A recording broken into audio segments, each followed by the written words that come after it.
Picture this. You're in the rain. It's drenching wet. It's raining cats and dogs. And then your friend says, "Lovely weather out here today." And then she says, "Great choice for an umbrella." Which is ironic and which is sarcasm? Do you know? Let's discuss.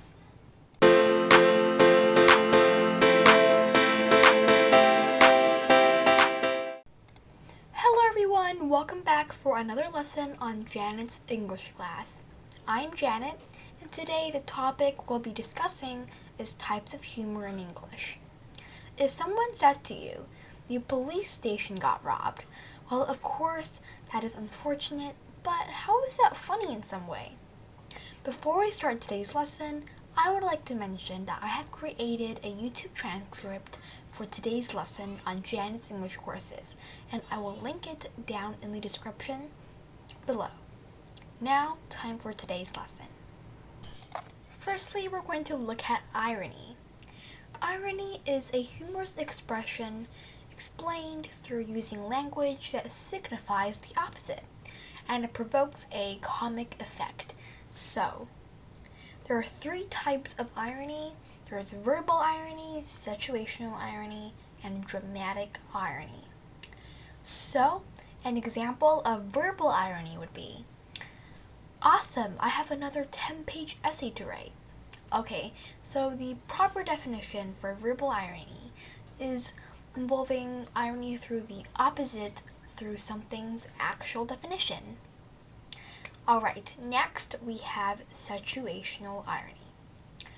Situational irony is when the situation or the outcome of something is surprisingly different from what the reader or audience anticipated. So, an example would be, do you know the story, The Turtle and the Hare? Alright, so who exactly won in the end? The turtle, right? The turtle won the hare in the story. A hare is a rabbit. The turtle won the hare in the story, and the hare was being lazy and sleeping beside it, so the turtle won in the end. That is an example of situational irony. Lastly, we have dramatic irony. Dramatic irony is when the audience knows something about the character, and the audience can see that, something is happening, but the character doesn't. So it's actually pretty awkward and funny sometimes. I can think of an example from Romeo and Juliet, but here's an easier example. A girl tries hiding her cookies from her sister, but the audience can see that the sister, the smaller sister, can see it all, whereas the girl hiding the cookies doesn't have a clue. That is an example of dramatic irony. So, have you heard of or seen these kind of irony before?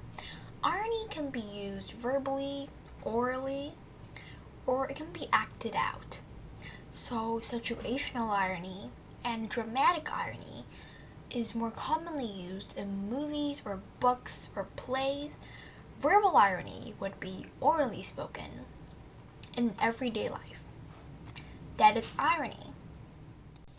Alright, next we're going to be talking about self-deprecating humor. So, this is a very common humor actually, and I do it all the time. So, self-deprecating humor is when someone basically makes fun of themselves.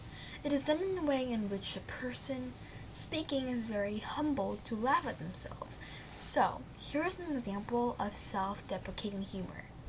You might have heard this very long quote before. "Beauty is in the eye of the beholder," which is a pity because this week the National Association of Beholders wrote to me saying that I have a face like a rucksack full of dented bells by Charlie Brooker. This quote was said by Charlie Brooker, and yeah, even myself, I don't really find that funny, but self-deprecating humor is indeed to make someone laugh, and it's a very common and easy way for you to make someone laugh. Self-deprecating humor.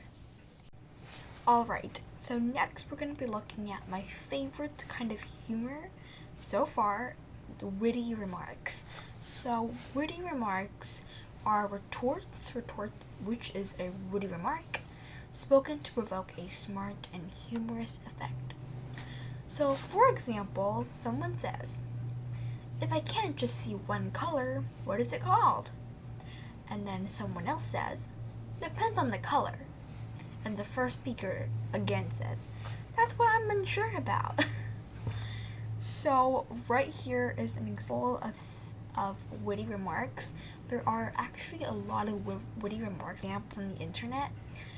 I find them on Twitter. I find them like everywhere. And in the modern world, the witty remarks are really common nowadays. And it's to provoke a humorous effect, and I do it all the time. So that is a witty remark. Alright, next we're looking at sarcasm. Oh, sarcasm. Sarcasm means the use of irony to convey a sense of obvious humor and contempt, mocking, or ridicule. So, if someone is being sarcastic, they might say something like this: "The food was brilliant. The plate was cold, the food was raw, and the utensils weren't clean." Alright, so sarcasm and irony, the difference between them is that sarcasm is more provoking an obvious effect. Irony is kind of like deadpan humor. You're saying it with a straight face. And, it's like, if you go back to irony, and it's actually a humorous expression used for language, signifying the opposite. So irony and sarcasm is really different. It provokes a comic effect. But usually it's something opposite through its actual definition. How should I say this? Sarcasm is used to, like, for example, if we go back to what I said in the beginning, "Lovely weather out here today. It's raining. And then sarcasm is, "Great choice for an umbrella. Of course you would bring an umbrella. I mean, it's raining so hard." And the irony is, "Lovely weather out here today." It's the opposite. So I hope you know the difference between irony and sarcasm. Alright, thank you so much for watching this video. We have reached the end of an amazing video that was so fun to teach. And today I hope you have learned a lot of kinds of humor in English. Please subscribe, turn on the notification bell, and like this video. Make sure to check out the YouTube transcript and check out new podcast episodes on Janet's Writing Podcast. Check out Janet's English courses, learn some English there. Alright, and that's it. I'll see you guys next time. Bye!